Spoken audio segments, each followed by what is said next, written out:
Ok, entonces vamos a compartir en este ¿En momento dónde dijiste que estaba Tito? ¿En Marcos? en Marcos y en Mateo.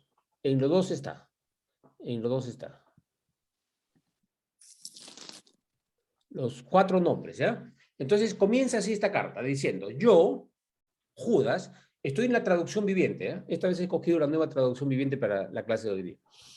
Yo, Judas, esclavo de Jesucristo, y la palabra de esclavo que usan aquí es la palabra que usó Pablo en Romanos, también que decía que era esclavo de Jesucristo, que es un esclavo de amor, no un esclavo que no te queda más remedio, sino alguien que ha decidido que su siervo, perdón, que su señor es alguien a quien él ama. Entonces es un esclavo por amor. Esa es la palabra que se traduce ahí, ¿ya? Yo, Judas, esclavo de Jesucristo y hermano de Santiago. ¿Y por qué menciona a Santiago? Porque en la época que se escribe esta carta, Santiago era el jefe de la iglesia. Cuando ustedes estudian con cuidado los Hechos de los Apóstoles, se dan cuenta que al inicio eran Pedro y Juan los que dirigían todo. Pero después de un tiempo, cuando ya, después del segundo y tercer viaje misionero de Pablo, va a Jerusalén y se presenta delante de Pedro, de Juan y de todos los apóstoles y todos los ancianos, y al final de la reunión, cuando discuten todos, se levanta Santiago y dice, nos parece bien al Espíritu Santo de a mí esto, bla, bla, bla, y da la orden. Porque Santiago era el jefe en ese momento de la iglesia. Santiago, hermano de Jesús, no Santiago, apóstol. ¿Ok? Hermano carnal. Y Judas es hermano carnal de Santiago, uno de los cuatro hermanos de Jesús. Entonces tenemos dos epístolas en la Biblia de dos hermanos de Jesús, la epístola de Santiago y la epístola de Judas. Ok, aclarado eso, yo, Judas, esclavo de Jesucristo y hermano de Santiago, les escribo esta carta, esta epístola, a todos los que han sido llamados por Dios Padre, quien los ama y los protege con el cuidado de Jesucristo. Entonces, esta carta no es para los judíos, no es para los gentiles, es para absolutamente todo creyente. En la traducción dice, quien los ama y los protege con el cuidado de Jesucristo. La otra traducción es que los protege y los guarda para Jesucristo. O sea que el Dios Padre está cuidando todos los detalles para que seamos parte del cuerpo de Cristo. ¿Ya? Ese es básicamente este primer versículo. La oración y el pedido es que Dios le dé cada vez más misericordia, paz y amor. Fíjense, estas oraciones bien cortitas, no mencionan capítulos, no mencionan pasajes completos, no le hace acordar a Dios sus promesas, no.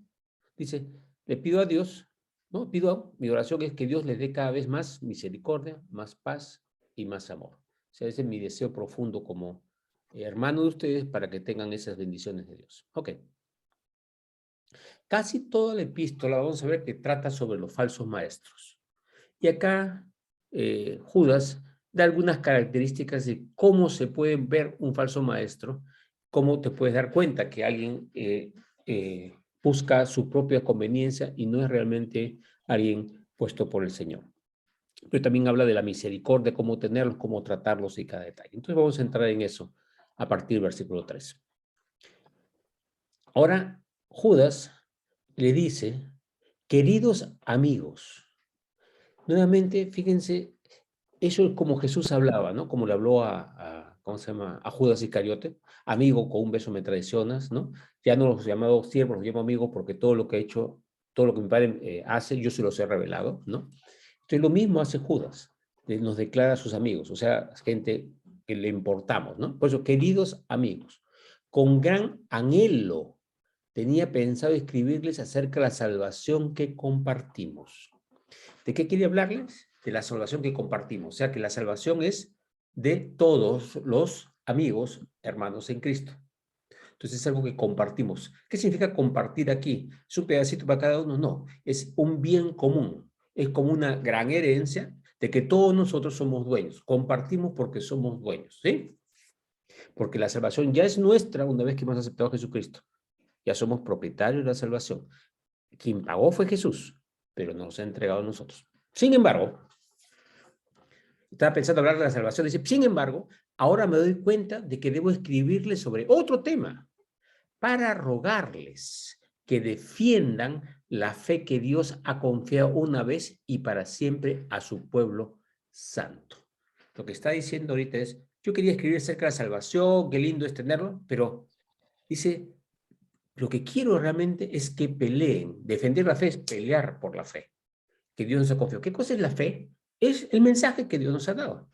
Como dijo Jesús, ¿cuál era el pecado? ¿Se acuerdan? Dijo, el Espíritu Santo convencerá al mundo de pecado, de justicia y de juicio. De pecado porque no han creído en mí. El gran pecado es no creer en Jesús, o sea, fallar el blanco. Entonces, ¿qué tenemos que hacer en nuestra fe? Guiar a la gente a Jesús y a su palabra. Entonces, esa es la fe, básicamente. Ok. Rogarles que defiendan la fe que Dios ha confiado una vez y para siempre a su pueblo santo. ¿Qué significa una vez y para siempre? Significa que no cambia. Dios no cambia. Su mensaje es ama, su mensaje es perdona, su mensaje es tu padre te quiere, su mensaje es da la palabra a todo el mundo, lleva el evangelio a toda criatura. Su mensaje no cambia. Es el mismo. Y esa es la otra cosa, es defiende la fe que Dios ha confiado una vez y para siempre. O sea, una vez que todo lo que nos ha escrito nos ha transmitido, eso es. No hay que cambiarlo, ponerle parches. No, no hay parches. Ahora, a veces no entendemos porque tenemos una mala traducción, pero después la entendemos. Esa es otra cosa. Eso es enmendar un error nuestro, no un error de Dios. Dios no se equivoca. Nosotros, humanos, podemos cometer errores y entender cosas incorrectas. ¿Ok? Ese fue el versículo 3.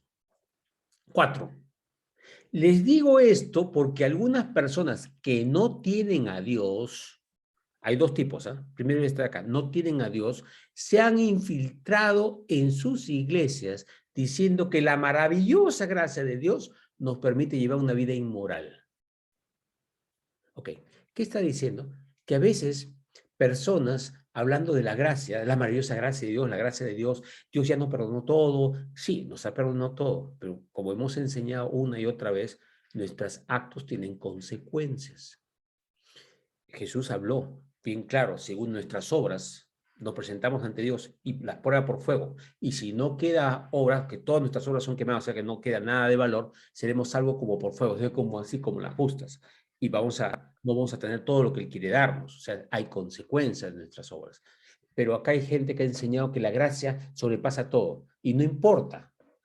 Ok, para la salvación no importa, para la recompensa sí, eso lo he enseñado una y otra vez. Entonces, una falsa doctrina es que la gracia nos permite llevar cualquier tipo de vida, no hay problema, puedes esperar unos cuantos años, sigue pegando a tu mujer, sigue chupando, sigue emborrachando, no, Dios te ama igual.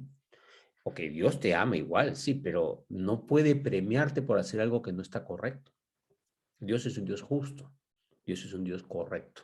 Ok, ¿y qué dice? La condena de tales personas fue escrita hace mucho tiempo, pues han negado a Jesucristo, nuestro único dueño y Señor. Ok, negar a Jesucristo significa no aceptarlo como tu Señor. Y Jesús dijo que nos perdonan los pecados, pero que obedeciéramos lo que Él había mandado, que tenemos que obedecer sus mandamientos, que también lo declaró. Entonces, si no lo aceptas como Señor, no vas a obedecerlo. Si dices, no, no hay nada que hacer, lo que ha dicho no importa, significa que no es tu Señor, realmente no lo has recibido como tu Señor. Ojo, no es, sí, Dios entre mí, punto. No, es Dios, y si le digo eso es para obedecerlo, porque es mi Señor, ¿no es cierto? Entonces, acá está el punto. Han negado a Jesucristo, nuestro único dueño y Señor. Único dueño, ¿por qué? Porque Él ha pagado el precio y lo hemos declarado nuestro Señor. ¿Ok? 5. Aunque ustedes ya saben estas cosas, y esto lo hemos explicado un montón de veces, obviamente, igual quiero recordarles que Jesús primero rescató de Egipto a la nación de Israel, pero luego destruyó a los que no permanecieron fieles. Lo que está diciendo es que hay consecuencia de tus actos. Primero dice, recordarles que Jesús. Pero en ese momento, ¿por qué dice Jesús en la época de los, ¿cómo se llama? De los israelitas en Egipto. ¿Qué sentido tiene? Lo que pasa que, como les he explicado en una clase última, el nombre Jehová es del Padre, Jehová es el Hijo y Jehová es el Espíritu Santo. El que creó todas las cosas y rescató en el Antiguo Testamento fue Jesús, que en esa época se llamaba Jehová. Pero acá dice, es Jesús, porque está diciendo que es el mismo que hizo esto, fue el mismo que vino acá a la tierra y murió por nosotros. Por eso lo usa acá la palabra Jesús, pero en estricto sería Jehová, ¿no? Ok. Quiero recordarle que Jesús primero rescató de Egipto a la nación de Israel, pero luego destruyó a los que no permanecieron fieles. ¿Se acuerdan? Los llevó al desierto primero, les manifestó todo, los llevó hasta la tierra prometida. ¿Y qué pasó? No quisieron entrar, quisieron regresar a Egipto y tuvieron que esperar 40 años en el desierto hasta que todos los que eran mayores de 20 años, menores de 20 años en ese momento, fueron los únicos que quedaron y ellos fueron los que entraron a la tierra prometida. Todo el que no quiso aceptar el mensaje de Dios y su plan, tuvo que quedarse ahí, en el desierto. O sea, murieron. Cuando se refiere a destruir, no significa que los hace pedacitos no sirven para nada. La palabra destruir ahí significa que tuvo que morir todos ellos para entrar un pueblo que sí creía en Dios. Le entregó la tierra prometida a los que sí creían. Fíjense acá también nosotros, el ejemplo. Si nosotros le creemos toda la palabra a Dios, Él nos da todo lo que quiere darnos. Si le creemos una parte de la palabra y otra palabra no le creemos, le estamos diciendo en parte, sí te creo, eres mi Dios, y en otra eres un mentiroso, porque si no le crees, está diciendo mentiroso. Entonces, en ese conflicto es en que no podemos recibir todo lo que Dios nos quiere dar. Entonces, si permanecemos fieles en creerle, vamos a recibir las bendiciones. ¿Ok? 6. Y les recuerdo de los ángeles que no se mantuvieron dentro de los límites de autoridad que Dios le puso, sino que abandonaron el lugar al que pertenecían. Dios los ha tenido firmemente encadenados en prisiones de oscuridad en espera del gran día del juicio. O sea, hubo muchos ángeles, no todos, unos grupos se fueron con Satanás y se quedaron ahí, otros Dios los apresó. No sé por qué a unos los dejó sueltos, a otros no, no tengo la menor idea. Dios sabe eso, ya lo sabremos cuando lleguemos al otro lado, pero el momento no lo explica en ninguna parte de la Biblia, solamente sabemos que es así, punto. ¿Sí? 7. Asimismo, no se olviden de Sodoma y Gomorra, ni de las ciudades vecinas, las cuales estaban llenas de inmoralidad y de toda clase de perversión sexual. Esas ciudades fueron destruidas con fuego y sirven como advertencia del fuego eterno del juicio de Dios. Lo que está diciendo que Dios es justo y Dios va a premiarte o castigarte de acuerdo a tus obras, porque es lo que tu espíritu necesita. No para mandarte al infierno que te pierdas, sino para que aprendas, cambies y te des cuenta de tus errores. Ahora vamos a aclarar un poquito esto con Sodoma y Gomorra con mucho cuidado. Había ciudades que practicaban homosexualidad, por eso cantidades. En todo el mundo del este, en todo el mundo griego, la homosexualidad era una cosa rampante. Inclusive Aristóteles enseñó en un momento que la situación más noble que existía era que un hombre yaciera con otro hombre, por si acaso. O sea, él también defendía eso, como considerarlo superior, que un hombre con una mujer era algo inferior. Miren la enseñanza cómo era por todas partes, pero ¿por qué destruyó a Sodoma y Gomorra específicamente? Y no al resto del mundo, que el mundo también tenía eso. Roma fue famosa por su inmoralidad sexual y no la destruyó. Algo pasó específicamente ahí. Hubieron dos cosas, para resumir. Una es, si ustedes se acuerdan, Lot recibió a los dos ángeles, los metió en su casa, y los del pueblo vinieron para decirle, sácalos porque queremos violarlos. La palabra era esa, no era, queremos festejar con ellos, que la pasen bonito, no. Queremos agarrarlo y violarlo. O sea, eran como, había una maldad enorme. O sea, el pueblo había llegado a límites de maldad muy altos, a alturas muy altas de maldad. No era solamente un pecado sexual nada más, ¿no? Y aparte de eso, no eran cualquiera. Los ángeles de Dios que Dios había enviado ahí para poder mandar un mensaje y toda la cosa. Entonces, hay una circunstancia especial por qué se destruyó esas dos ciudades. Porque si hubiera solamente por el pecado de homosexualidad, pucha, que hubiera destruido prácticamente a todo el mundo. Entonces, hay cosas extras ahí, por si acaso, ¿no? Ok, vamos a seguir dentro de un ratito explicando un poquito más de eso. Estas ciudades fueron destruidas con fuego y sirven como advertencia del fuego eterno del juicio de Dios. O sea que Dios, si has hecho algo que está haciendo bien mal, no te arrepientes de eso y quieres hacerlo, vas a tener que pagar una consecuencia de eso. Por la gracia de Dios, nosotros somos salvos, hemos nacido de nuevo y queremos hacer cada día mejor con el Señor, ¿no es cierto? El Señor nos va limpiando de todas esas cosas y nos va perdonando los pecados y estamos cada vez más en paz y más en gozo con Él. Ok. Seguimos. De la misma manera, estos individuos, está hablando no de Sodoma y Gomorra, sino estos que han entrado en el movimiento cristiano, que pretenden tener autoridad por lo que reciben en sueños o profecías. Hay gente que dice, he soñado de Jehová, de Dios, que me ha mostrado tal cosa y que tenemos que hacer tal cosa. ¿Ya? De la misma manera, estos individuos que pretenden tener autoridad por lo que reciben en sueños o en profecías supuestas, llevan una vida inmoral, desafían a la autoridad y se burlan de los seres sobrenaturales. Entonces, lo que tenemos que ver de las personas es qué fruto están dando en su vida. ¿Están dando un fruto de humildad? ¿Están dando un fruto de obediencia? ¿Están dando un fruto de misericordia? ¿Ese es el fruto en su vida? Si no es eso, y más bien está mostrando otra cosa, orgullo, prepotencia, maltrato, esos no son, ¿cómo se llama? Mensajeros que vienen de Dios. Dios no habla así. En Dios siempre hay misericordia, en Dios siempre hay corrección, puede haber castigo, sí, pero con amor sí o sí dentro de ese castigo. Y otros que se burlan de los seres, o sea, se burlan de los principados, de todo lo que existe en el mundo espiritual, como menospreciando todo eso. Entonces, esas son señales de ¿qué? De personas que no son enviados por el Señor. Ok, y dice el 9, pero ni siquiera Miguel, uno de los ángeles más poderosos, porque su título es de arcángel, ni siquiera él se atrevió a acusar al diablo de blasfemia, sino que simplemente le dijo que el Señor te reprenda. O sea, él no lo reprendió a Satanás. ¿Cuándo ocurrió eso? La Biblia lo explica bien claro, cuando Miguel peleaba con el diablo para el cuerpo de Moisés.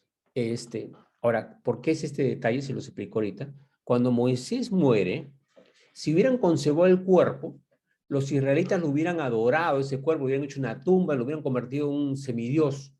Entonces Dios desapareció el cuerpo de Moisés. El diablo lo quería acá en la tierra, obviamente para que lo idolatraran. En cambio, Dios lo quería desaparecer para justo no cayeran en ese error. Fíjense que inclusive, cuando leemos con cuidado el Antiguo Testamento, en un momento dado, cuando una serpiente mordía al pueblo de Israel, Dios ordenó que hicieran una serpiente de bronce y que la gente cuando fuera mordida por la serpiente lo llevaran a esa figura y miraran la imagen, y mirando la imagen se curaba. Pero eso fue para ese momento, pero los israelitas lo mantuvieron por mucho tiempo y lo convirtieron en un ídolo. Iban a la imagen y adoraban y ponían regalos y cosas, hasta que un momento dado una autoridad israelita, en época de antes de los reyes, lo mandó quemar y destruir, porque ya era una idolatría tremenda hacia esa imagen. El problema de las imágenes es que fácilmente lo convertimos en dioses. Entonces, el cuerpo de Moisés hubiera convertido en algo parecido. Por eso se pelearon por eso, para ese motivo. ¿Ya? Okay, eso ya se lo expliqué. Ok, 10. Dice, el ángel no se atrevió ni siquiera él mismo, Miguel, a condenar a Satanás, que el Señor te reprenda. Pero esta gente, dice el versículo 10, los que están infiltrados, se burla de cosas que no entiende.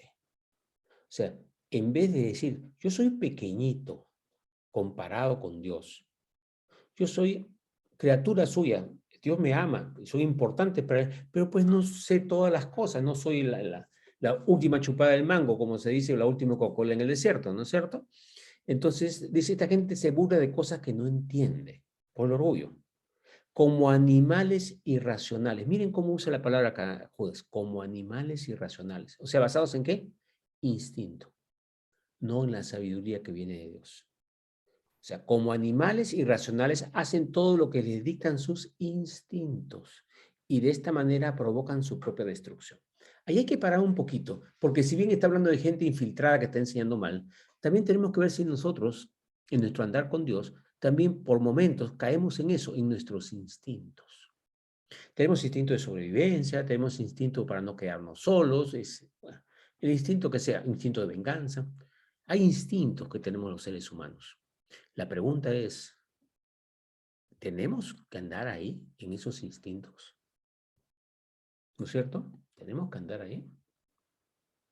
Entonces hay que tener mucho cuidado con qué es lo que estamos haciendo, ¿no? Porque fácilmente caemos si dejamos que nuestros instintos sean los que nos guíen.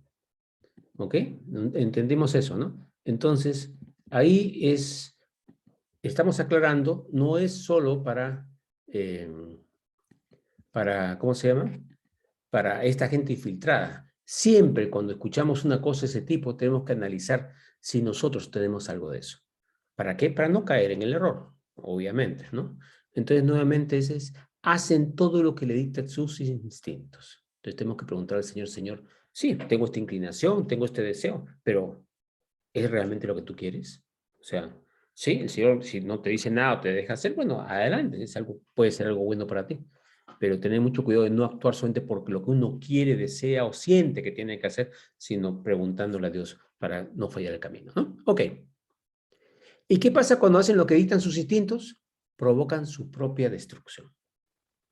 Nosotros no podemos ser destruidos porque ya somos criaturas nuevas en Cristo Jesús, somos salvos, sí, pero en cierta forma perdemos cosas. Imagínate que estamos actuando con nuestros instintos y no guiamos bien a nuestros hijos. Y nuestros hijos no reconocen el poder y el amor del Señor porque estamos actuando mal, por decirte verdad. O perdemos amigos por ser demasiado impulsivos o resentidos o lo que sea. Los instintos pueden guiarnos muy mal y hacernos perder muchas cosas. Y eso es justamente lo que no tiene que hacer. Miren lo que dice el 11. ¿Qué aflicción les espera? Está hablando de esa gente, pero también a nosotros. ¿Qué aflicción nos puede esperar por meter la pata, no? Carlos, levantaste la mano. Duclos.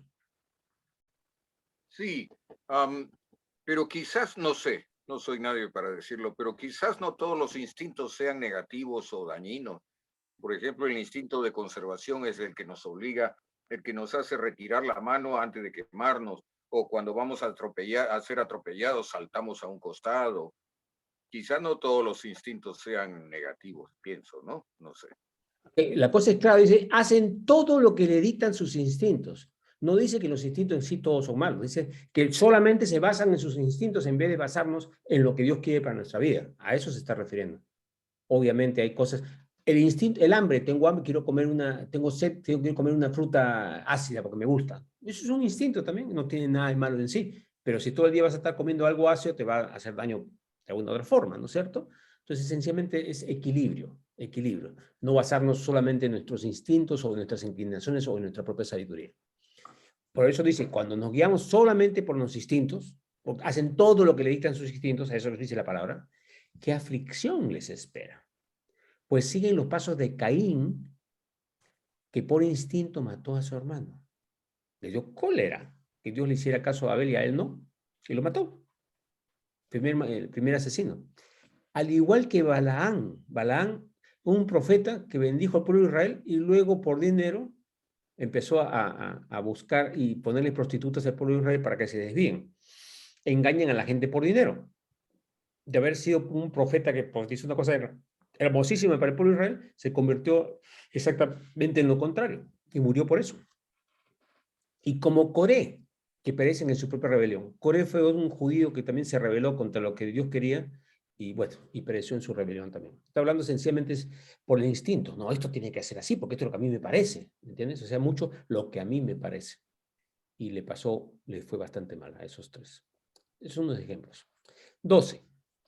Cuando estos individuos, nuevamente la gente infiltrada, que realmente está enseñando lo incorrecto, participan con ustedes en sus comidas de compañerismo, en otras palabras, cuando nos reunimos como familia, ¿sí? Las cuales estas reuniones conmemoran el amor del Señor. ¿Por qué conmemoran el amor del Señor? Al Señor le gustaba esas reuniones con sus hermanos en la fe. Le gustaba tener esas reuniones. Y le encantaba la Pascua porque era donde mejor se reunían todavía y disfrutaban ese tiempo juntos, tanto físico como espiritual. Ok. Son como arrecifes peligrosos. O sea, cuando dejamos entrar en las reuniones, son como arrecifes peligrosos que pueden hacerlos naufragar. Ok, o pueden contaminar su mar. Y vamos a ver cómo hay que tratarlos ahorita. ¿Cómo son ellos? Son como pastores que no tienen vergüenza y solo se preocupan por sí mismos, solamente se interesan por ellos mismos, por recibir reconocimiento, por lo que sea. ¿Qué son? Son como nubes que pasan sobre la tierra sin dar lluvia. O sea, hay apariencia de nube buena, una nube, hoy va a regar la tierra, vamos a tener agua, ¿no? Va a taparnos el sol. Son como nubes que pasan sobre la tierra sin dar lluvia. O sea, hay una apariencia de bondad o de sabiduría, ¿no? O de espiritualidad. Son como árboles en el otoño. ¿Cómo es? Doblemente muertos, porque no dan fruto y han sido arrancados de raíz. El punto es cómo lucen. Hay que ver. Jesús dijo, por sus frutos lo conoceréis. Si no dan fruto, no es pues árboles de otoño que no dan fruto. 13. Son como violentas olas del mar que arrojan la espuma de sus actos vergonzosos. O sea, cuando un mar revuelto cae, te moja, ¿no es cierto? Cuando es un falso profeta, en su actuar moja negativamente a la gente y afecta. Tú te das cuenta que su accionar hace que la gente reniegue de Dios, se aleje de Dios y haga ciertas cosas negativas, entonces, o que no quiera crecer. Entonces, esos son los frutos que ves en el accionar de las personas. A eso se refiere, ¿sí? El sigue. Son como estrellas que han perdido su rumbo. En otra traducción dice como estrellas fugaces. ¿Qué es una estrella fugaz? Aparece un momentito y desaparece. No vuelve a aparecer. O sea, como que da un brillito y ahí desaparecen. Aparentando algo mucho más importante. Una estrella fugaz dice, ay, mira, una estrella. No, era un fragmentito nada más, no era una estrella de verdad, ¿no? Son como estrellas fugaces que han perdido su rumbo, condenadas para siempre a la más negra oscuridad. Claro, la estrella fugaz, una vez que cae en la atmósfera de la Tierra, se quema y ya nunca más vuelve a brillar, ¿correcto? Ese es el ejemplo que está dando acá Judas. Ok, seguimos. Enoc, que fue la séptima generación después de Adán, quien vivió en la séptima generación después de Adán, profetizó acerca de estas personas. Eso está en el libro de Enoc, capítulo 1, versículo 9. Y dijo, escuchen, el Señor viene con incontables millares de sus santos para ejecutar juicios sobre la gente de este mundo. Declarará culpables a los seres humanos por todos los actos perversos que cada uno haya hecho y a los pecadores rebeldes por todos los insultos que hayan dicho contra él. Vamos a resumir. Esto quiere decir sencillamente que el Dios sabe cada cosa que hemos hecho, cada cosa que el mundo ha hecho, y según eso vamos a ser juzgados. O sea, está todo registrado, ¿sí? Entonces, nuevamente, no es que, ay, por todas las cosas malas que ha hecho, ahora sí Dios me va a mandar al infierno. No, no es así. Pero es que está registrado y va a ser analizado. Una cosa es hacer un acto malo no conociendo a Dios y otra cosa es conociendo a Dios siguiendo practicando el pecado, ¿no? Es totalmente otra cosa. Ok, seguimos. 16. Estos individuos son rezongones, se quejan de todo y viven solo para satisfacer sus deseos. Son fanfarrones que se jactan de sí mismos y adulan a otros para conseguir lo que quieren. Miren, este es un comportamiento que vemos en muchos políticos, por ejemplo, ¿no es cierto? Se quejan, estos no hacen nada, que no trabajan, pero no muestran el otro camino, ¿no? ¿Qué cosa buscan? Quiero mi puesto, quiero mi fama, quiero mi sitio, quiero que me reconozcan, ¿no? Y se jactan de sí mismos, o sea, mencionando sus aciertos en las cosas que quieren, pero también adulan a otros para conseguir cosas. Eso lo vemos en el mundo político, pero también lo vemos en la iglesia. Y lo hemos visto en la historia de la iglesia muchas veces también. Y eso es algo que tenemos que tener. ¿Por qué no lo menciona Judas? Ahorita vamos a ver en los siguientes versículos por qué no está mencionando eso, para tener mucho cuidado. ¿Ya? Ok, entonces 17. Pero ustedes, mis queridos amigos, este va para nosotros, deben recordar lo que predijeron los apóstoles de nuestro Señor Jesucristo. O sea, ya habían profetizado. Ellos les advirtieron que en los últimos tiempos, en otra traducción, en los postreros tiempos, antes de la regreso de Jesús, habría gente burlona cuyo objetivo en la vida es satisfacer sus malos deseos. El malo deseo central es el orgullo, por ejemplo, siempre, porque el orgullo es el principio de todo pecado y de ahí arrancan todo lo demás, ¿no? Entonces es el reconocimiento. Estos individuos son los que causan divisiones entre ustedes. Miren la otra cosa otro signo de esto. Cuando ves que la persona que te está dando o guiando te busca acercar, te busca hermanar, busca el perdón, busca ¿no? que estemos cada vez mejor. Pero el que busca separar, no, vámonos para acá, vamos para allá, ese automáticamente ya está pasando algo malo. Y ocurre, ¿no? Dice, estos individuos son los que causan divisiones entre ustedes. Se dejan llevar por sus instintos naturales porque no tienen al Espíritu de Dios en ellos. Otra vez, esos instintos naturales, él lo mencionó anterior, se dejan guiar por sus propios instintos, porque no tienen al Espíritu de Dios en ellos. Nuevamente, como dijo Carlos, hay instintos que son naturales, de sobrevivencia, ¿no? Si te caes en el agua, sacar la cabeza para no ahogarte. Está bien, hay un montón de cosas, el hambre. El asunto es cuando te dejas guiar solamente por los instintos, de eso está hablando, ¿no? Se dejan llevar, ¿por qué? Por sus instintos naturales, porque no tienen el Espíritu de Dios en ellos. Debemos dejarnos llevar por el Espíritu de Dios y obviamente los instintos van a hablarnos, pero tenemos que confrontarlos con el Espíritu de Dios, ¿correcto? Muy bien. Y acá viene ya cómo actuar. Dice, pero ustedes, queridos amigos, la tercera frase es que dice amigos, ¿eh? Deben edificarse unos a otros en su más santísima fe. Orar en el poder del Espíritu Santo. O sea, ¿cuál es el trabajo de nosotros? Es proveer ladrillos, proveer cimientos, proveer cemento, proveer acero, fierro. ¿Para qué? Para que todo lo que estemos alrededor podamos seguir construyendo. Acuérdense, Jesús es la roca y nosotros estamos construyendo sobre la roca. Lo que construyamos sobre esa roca va a permanecer para toda la eternidad. Entonces, ¿qué tenemos que hacer nosotros? Edificarnos, o sea, ayudarnos a seguir creciendo sobre la roca. ¿Ya? Ese es el asunto. Nunca quedarnos quietos, sino siempre buscar que el resto crezca y que nosotros también crezcamos. No es que el resto crezca y yo me quedo, no, no. Vamos a crecer juntos porque somos un solo cuerpo. Deben edificarse unos a otros, o sea, todos influir, todo está pendiente de los unos de los otros, somos un solo cuerpo. En su más santísima fe. ¿Cuál es la santísima fe? La fe más pura. ¿Qué cosa es? Jesús nuestro Dios, nuestro Señor, el Padre nos los mandó, ha muerto por nosotros, se ha resucitado por nosotros y nosotros lo tomamos como un Señor y seguimos su palabra. Hemos resumido toda la fe. Y esperar la misericordia de nuestro Señor Jesucristo, quien les dará vida eterna. La tiene ya preparada para nosotros. De esta manera se mantendrán seguros en el amor de Dios. ¿Cómo nos mantenemos seguros en el amor de Dios? Edificándonos unos a otros en la fe. ¿Ok? Ese es el resumen. Ok. Miren lo que dice ahora. Deben tener compasión de los que no están firmes en la fe. Muchas personas pueden estar enseñando mal por orgullo, por instintos, otros por ignorancia, otros porque no están muy informados, otros por miedo, por lo que sea. Pero nuestro corazón debe ser compasivo, no emitir juicio. ¿Se acuerdan? El ángel Miguel no le emitió juicio a Satanás, dijo que el Señor te reprenda. O sea, en otras palabras, Él sabe exactamente lo que necesitas. Yo no lo sé, yo tengo compasión por ti. ¿Ok? Entonces debemos tener compasión por los que no están firmes en la fe. Miren lo que dice, rescaten a otros, arrebatándolos de la llama del juicio. Incluso a otros muestren compasión. Otra vez la palabra compasión. Mostrar compasión. ¿Ya? Lo repite 2 veces. Compasión. Pero háganlo, escuchen, con mucho cuidado, aborreciendo los pecados que contaminan la vida de ellos. Esta es una expresión famosísima.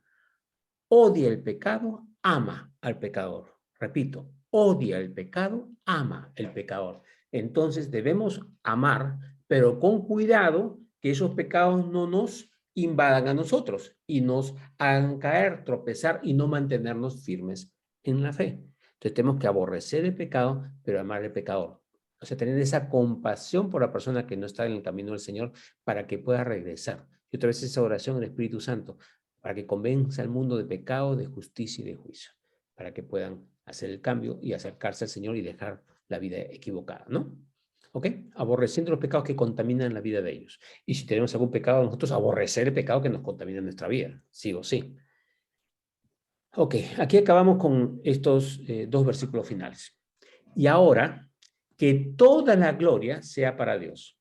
Para ninguna persona, para ningún apóstol, para ningún siervo de Dios, para ningún pastor, no. Toda la gloria sea para Dios, quien es poderoso, escuchen esto, para evitar que caigan, o sea, para que caigamos nosotros. Dios es poderoso para evitar que caigamos y para llevarnos, dice llevarnos, pero vamos a poner en personal, para llevarnos sin mancha y con gran alegría a su gloriosa presencia. Todos tenemos manchas. No se refiere a que no vamos a cometer errores, sino que el momento que Él nos saca de acá de este mundo, Él nos quita toda mancha de encima, porque ya hemos sido comprados por Jesús, todo pecado perdón, y entramos sin mancha y con gran alegría a su gloriosa presencia. Que toda la gloria sea para Él, quien es el único Dios, nuestro Salvador, por medio de Jesucristo nuestro Señor. Jesús dijo, yo soy el camino, la verdad y la vida, nadie viene al Padre sino por mí, el único medio. No hay otro nombre en el cielo dado a los hombres por el que podamos ser salvos. Jesucristo, hombre. También es otro versículo, ¿no?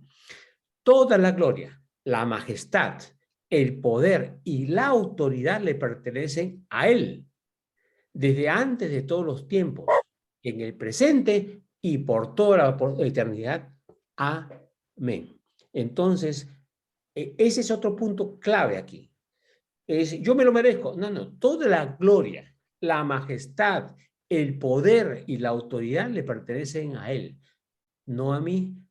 Tenga el título que tenga, ya sea barrendero, edecán, diácono, pastor, apóstol, no interesa. La gloria es para nuestro Dios, para nuestro Señor. Y ahí es otra cosa importantísima. El primer pecado de Satanás fue eso. Quería ser adorado él. No quería que toda la gloria fuera para nuestro Dios, ¿no es cierto? Que ese fue el error por el que hizo caer y que lo mantiene hasta ahora porque no quiere.